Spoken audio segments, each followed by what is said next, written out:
How you doing, folks?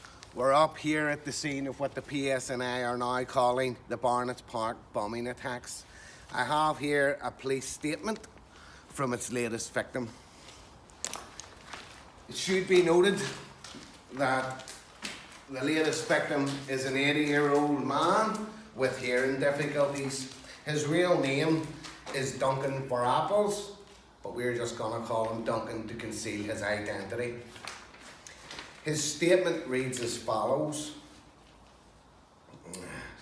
I was walking down the towpath smiling, thinking to myself how happy I am that I've never been violently bombed, when all of a sudden I heard someone behind me say, "Grab him, dingy." Quick as a flash, I'm grabbed from behind, but I managed to overpower him.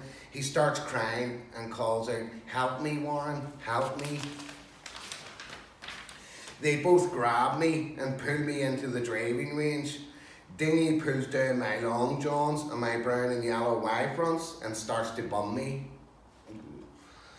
He keeps repeating, "Pub, pub, pub." I knew then this guy was not right in his head. As I looked up, I could see the other guy, Warren, sniffing my Y fronts, which I had soiled earlier.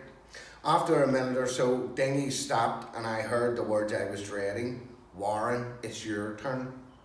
Warren was quiet and hung like a toddler, which I was happy about. He smelt of apple pie and used toilet paper, and his breath smelt like my Y fronts. He kept saying, "I love you, Dingy, I love you, Dingy."